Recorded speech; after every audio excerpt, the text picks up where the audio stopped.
Hi everyone, welcome into the Peace and Love podcast. I'm your host, Siva.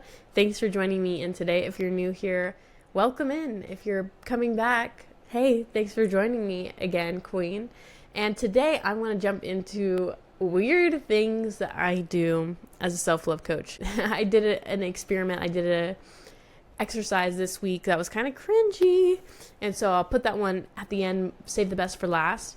But if you are ready to do a deep dive into the weird things that we do in my Limitless Love 101 program, the ways that you're going to be able to put yourself out there if you work with me one-on-one and level up into this soul level, deep self-love, the type of self-love that isn't based on what you're wearing, how much you have in your account, what you look like, how your hair is done, but self-love that is so deep that you feel your worth inherently. You step up out of the bed and you're like, ooh, I look good. Even if you don't have your makeup done, you have your bed head, your breath smells bad. You look in the mirror and you see the woman who is beautiful truly from the inside out. If you are ready to feel so worthy just because of who you are, and not doubt if you're good enough ever again for a second, then this is the place for you. I am the coach to help you get there.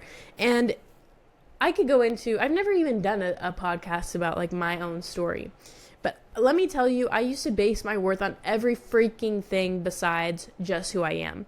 How good I did at work, the approval I got from men, the approval I got from friends, the amount of friends I had, the amount of money I had, how good my clothing was, how designer, how expensive it was, how it wasn't good, whatever the case may be. But through my own internal journey and finding these processes and honoring these weird rules that I'm gonna share with you today, or these weird exercises, it's part of how I got to be the person who feels worthy no matter what's going on in any situation. I could be rejected and still feel like, I'm beautiful, I'm great, I'm incredible. I could go somewhere and put myself out there and walk into a room and know that I belong, whether it is a multi-million-dollar hotel or a new place that I haven't been, a mutual friend's house, or a date, and feel confident and feel amazing that I am just me without comparing myself to the other person, without feeling less than. And this is why I do what I do, is so that you can feel this freedom that comes from feeling uniquely, beautifully you from the inside out. When you have your worth based on your soul, you will never doubt your worth, your value again. And having that essence, that energy of worth, beauty, appreciation for yourself changes your life. And I want you to have that like I did. So a lot of these things is things I picked up on my journey and things that really helped me get from questioning, am I worthy? Could someone really ever love me or like me? To feeling like, of course, I could have this beautiful partner. Of course, I could be enjoying these experiences. Of course, I'm worthy of the amount of wealth I want. Of course. And if you want to have this deep appreciation for yourself and work with me one-on-one so that you can get there fast, comment or DM me love on Instagram or click in the link in the podcast description. So the first thing that I would say that I did, and this is pretty basic, but it's foundational, right? A rule in my life that probably will never ever change.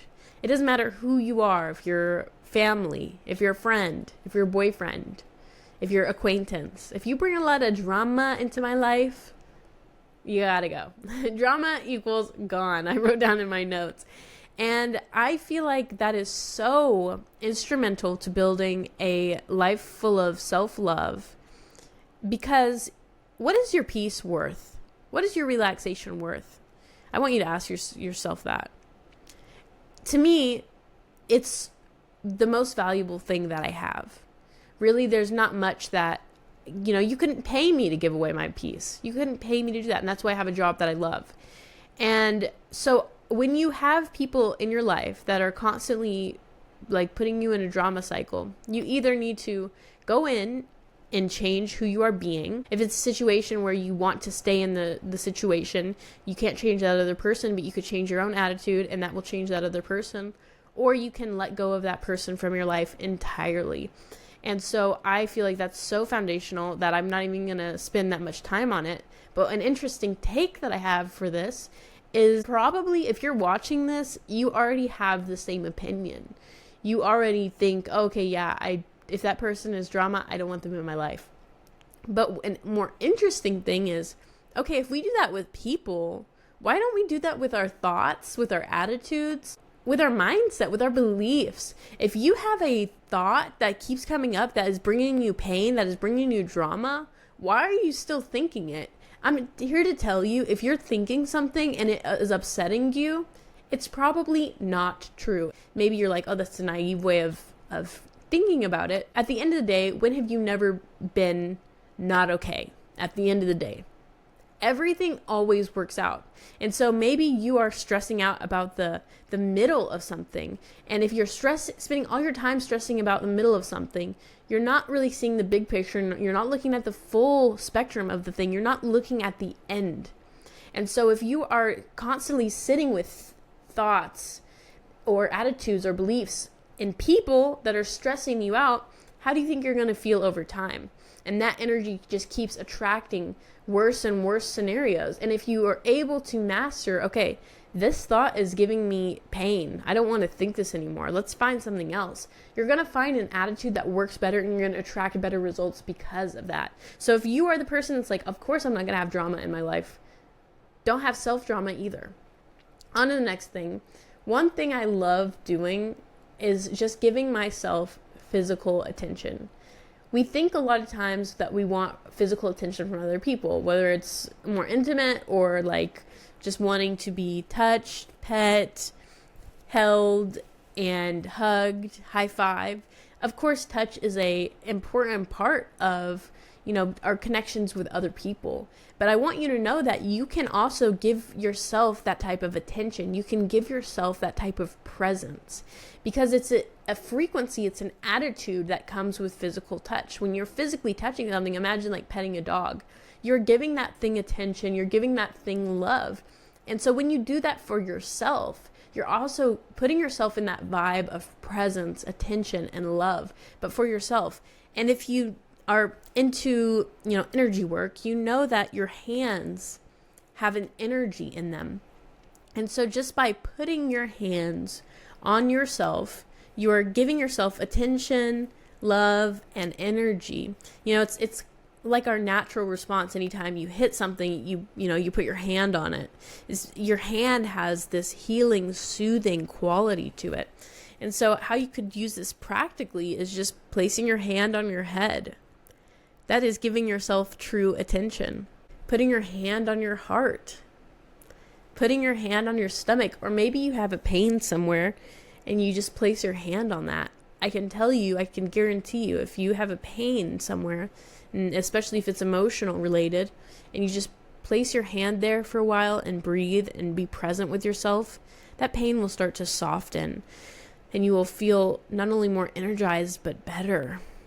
And so even just giving myself that attention now feels really good and really relaxing. So we also think about things like when you're cuddling with someone, it feels really relaxing, it feels really good. But know that you can create that feeling for yourself. I've talked about this before. Anything that the outside world can give you, you have within yourself. If you didn't have it within yourself, you wouldn't be able to experience it with another person. You are creating the feeling, not that other person. That other person loving you, telling you you're amazing, cuddling you, and you feel so good and warm and cozy inside. It's not them causing that. No other person causes your emotions.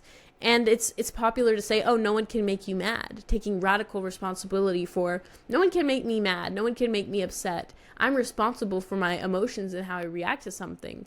And yeah, a lot of people know that on the negative side, but did you know that for the positive side? The same way no one can make you mad because they aren't in control of your emotional world, no one can make you happy.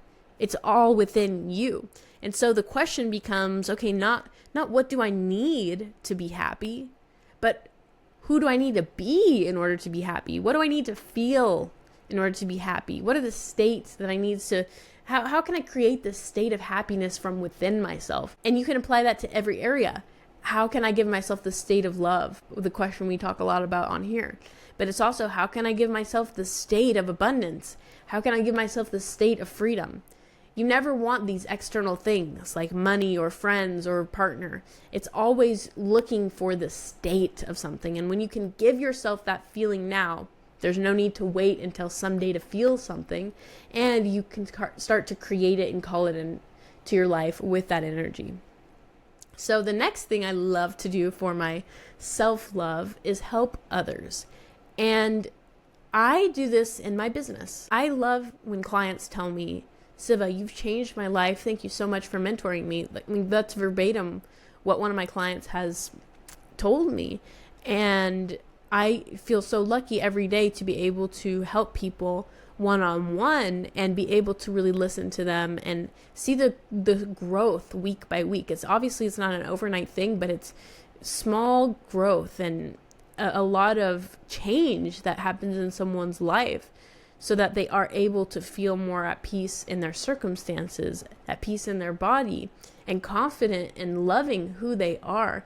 And that to me is the highest form of service, when you help someone to not just be able to temporarily help them, but giving them the tools and empowering them to create their own life and to feel good for the rest of their life. That's one of the highest forms of service, empowering others to be good on their own. It's like the story of giving a man a fish, you feed him for a day. If you teach a man to fish, he can eat for the rest of his life. When it comes to helping others, that's my favorite form of service. But for you, maybe that looks like volunteering. Maybe that looks like helping someone with a skill that you have. And don't tell me you don't have a skill. You always have a skill. Whether it is makeup, whether it's an instrument maybe you have an art form that you can share with your friends. Maybe you have a gift that you can bring to the world, even if that's just posting things on social media or making a card for your mom just because. You have gifts to give to this world. If the only gift you have is appreciation and love for others, that's a huge gift. Do you know how many people are searching everywhere for that gift? Do you know how many people are desperate for that gift? Do you know how many people would love to have your support, love to have your energy, your presence, your attention? So many people. So allow yourself to help yourself by helping others. That energy is going to recharge you. That's what's going to make you feel good from the inside out, this type of selfless service to others. And it sounds kind of interesting because but it's not really doing anything for me, but it really is. You know that giving is receiving. And when you give, you're on the same side as receiving. And so it might look different, but it's a bit of an illusion. And the better you get at giving and giving, the better you'll get at receiving and receiving. And if you can really be balanced in both of those things, you have the possibility for an abundant life, full of love, full of connection, full of joy, full of prosperity, and anything else you could possibly want. The next one's fun. I allow myself to be imperfect. And so I think a lot of times when we have such a stress around, I've got to go to this party, I've got to pick out this outfit. I've shared before, I literally used to spend hours getting ready, trying to find the perfect outfit, trying to look the best, trying to be the best dressed me. All of that stress, all of that focus, all of that nervousness is from the fear I'm not going to be good enough. I'm not going to look good enough. I'm not going to be perfect. And so maybe for you that shows up in the hours you put in at the gym, the work that you do on your work, the time you take to post on Instagram, or the way that you look at yourself in the mirror before getting out of the house. And not to say that any of that is wrong. It just depends the energy that you come from. So while one person could go to the gym and put in the work and leave and feel great, another person could go to the gym, put in the work and still not feel good enough, still feel like they failed. And so it just depends where you are coming from. And when you allow yourself to not be perfect, you come from the energy of completeness. You don't have to be perfect to go to the party. I don't need to have my makeup fully done. I don't need to have perfect makeup in order to be loved. I don't need to say the right thing in order to have a great conversation with this person, the perfect thing. I don't need to dress a certain way to be liked and to be approached. I don't need to have my work be this way in order for it to be good work. I don't need to do every workout in here in order for it to be a good workout. I don't need to do any of this. I'm already good enough how I am now. And obviously that's not the same thing as being apathetic and not doing anything. But when you come from this energy of completeness, you give yourself the permission to start and do the damn thing. Versus coming from, oh, it has to be right. It creates this awkward energy. Think about it like in terms of connecting with someone. How does the interaction feel when you're sitting, okay, I want to go talk to this person, but what do I say? Okay, let me map out a plan of what to say to this person. Versus just approaching them, appreciating them, and making a comment. It doesn't really matter what you're saying so much as who you're being. In the first scenario, you're going to approach this person really tight, nervous. You rehearsed this in your mind 10 times. This is how it's supposed to go. This is perfect. I hope I'm good enough so it works out. Versus the other way is more intuitive. I know the right thing will come to me. If it's meant to have a good connection, we'll have a good connection. If that person doesn't want to connect, they're not available to connect, oh well. And so you'll be able to have a different energy, not just within yourself so you can feel relaxed, but other people can pick up on that too.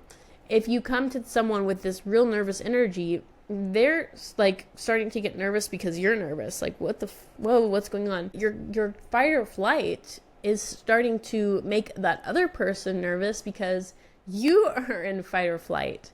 I mean, it just kind of rubs off on people. And even if it doesn't happen consciously, it's more at a subconscious level.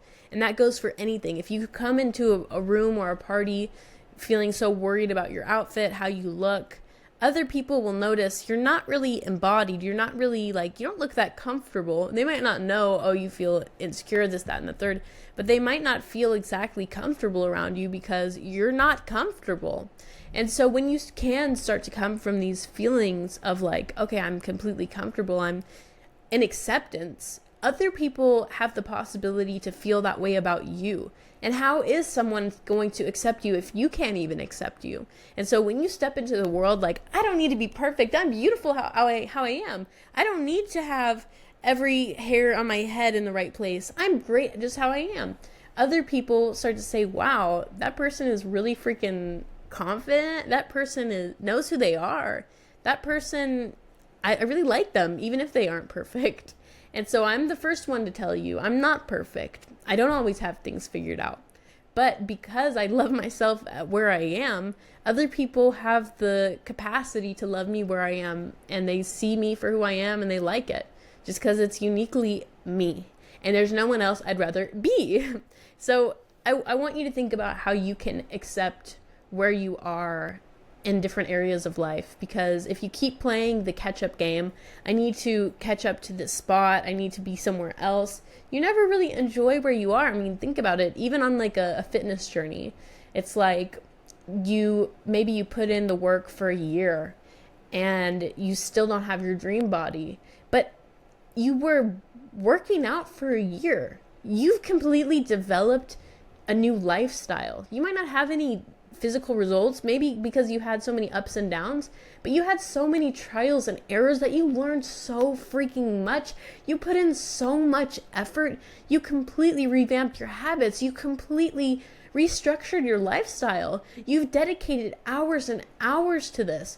And just, oh my gosh, just noticing that in general can be, wow. I mean, I am so amazing. I'm so incredible. I put in the hours to be better. I am so appreciative of myself for doing that. I see everything that you've done for me, and I'm so happy and proud of you that you've been able to go on this journey and figure things out, even when it's not been easy, even when you don't know what you're doing. The difference between that and you're not there yet, not good enough yet. Who has a better relationship with themselves? Who sleeps better at night? Who feels more relaxed during the day? Who loves themselves more? and who gets more loving attention. I can tell you for sure it's the one who feels that love for where they are now. And again, that is not the same thing as stagnancy. That is acknowledging who the fuck you are. And I am proud of anyone that has come across a journey like that. I mean, think about different areas of your life. Maybe you're still not exactly where you want to be. And newsflash, you probably will never be where you want to be. Because as soon as you get your dream body, there's something else to work on.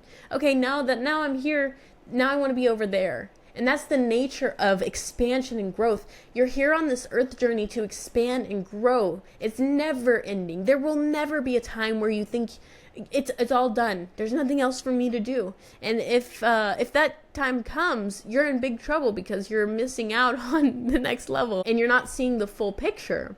So I want you to know there's always going to be that next stair, that next thing. The fun is the journey and appreciating the journey of where you came from. So please look at your life, and even if it's an area you're not proud of, maybe it's your romantic area, maybe it's your work area, maybe it's everything, but acknowledge, hey, even a week ago I was struggling with something and now I'm not.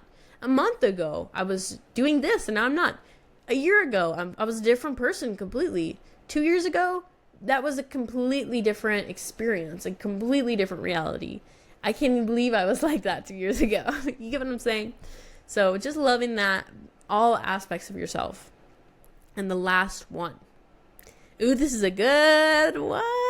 I had to cough, move, and get comfortable. So I wasn't crying. I was coughing and yawning. Anyways, one of the things that I do that has been super valuable to me through my life and can be super valuable to you, I know it, this will change your life in itself, is putting yourself out there and allowing yourself to do things that are cringy, weird, uncommon, on purpose. So there's different levels to this, right? If you want to be that person who's able to do anything that they want to do at any point in time, this isn't just from money. I really want to drill this into your head. Having freedom is not just about unlimited money. You can have someone that is that way, yet they might still be afraid to post themselves on the internet. Oh, well, what if my high school person sees me? Oh, well, I see this person I want to go talk to. What if they reject me? Those issues do not go away when you, live in a different city or have something else come up.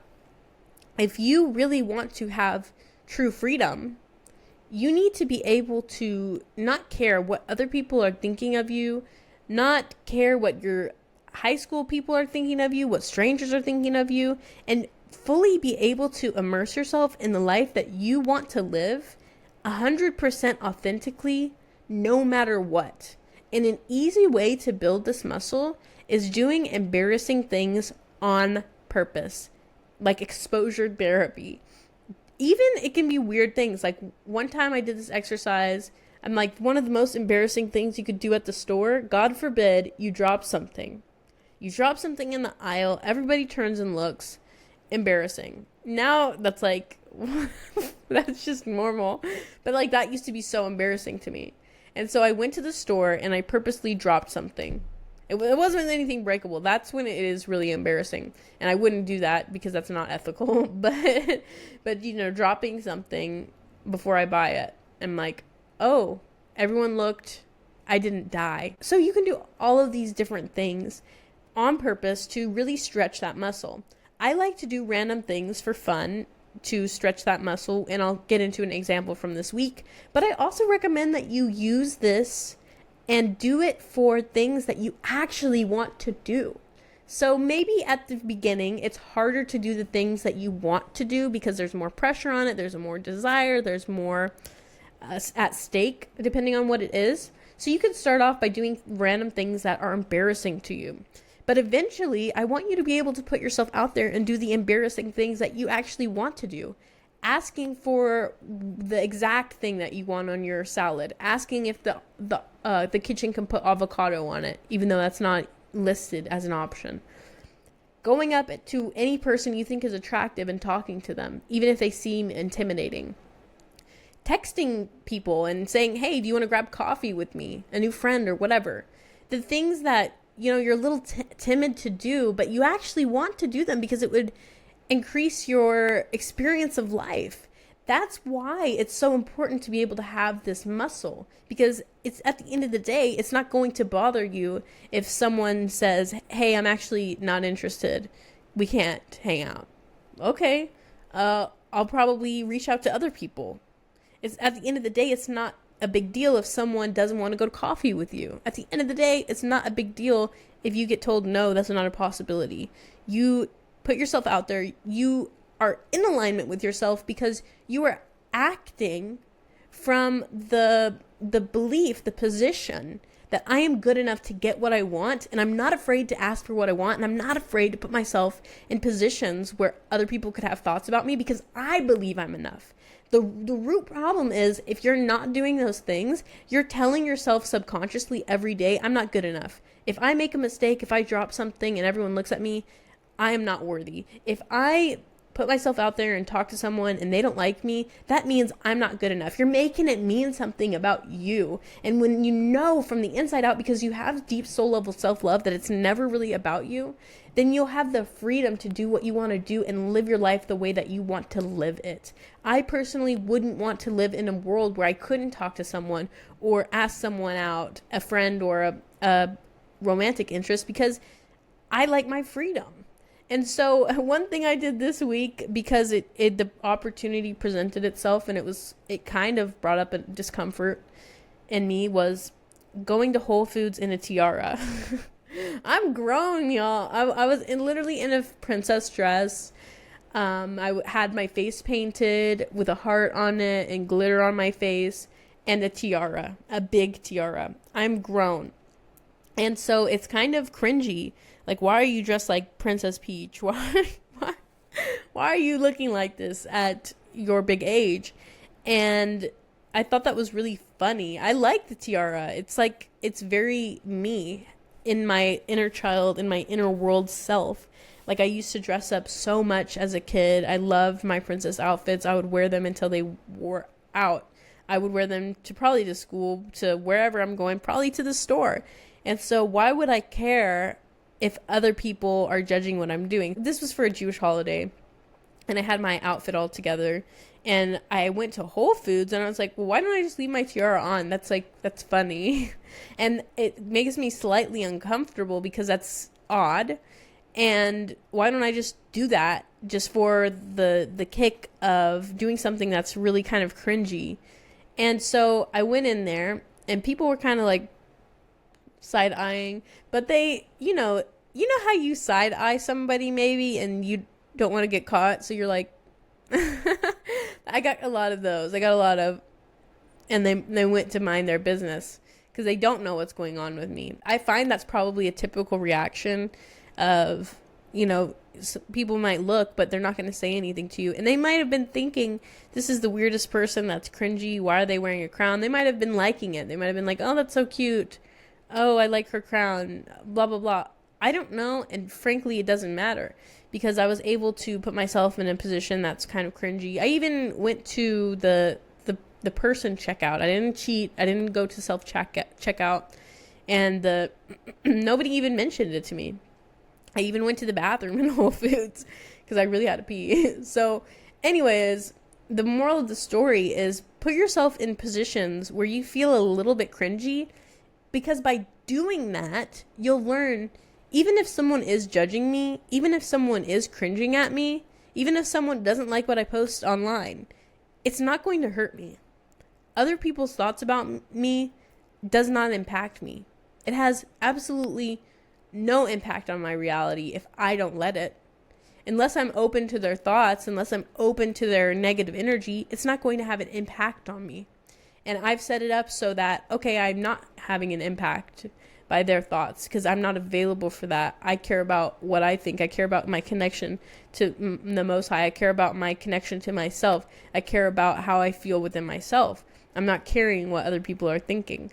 And so when you can do that, then you'll be able to do anything that you want to do and have true freedom over your life, because you have true self-love. That is my spiel on the weird things that I do as a self-love coach, and I'm sure there's a lot more things.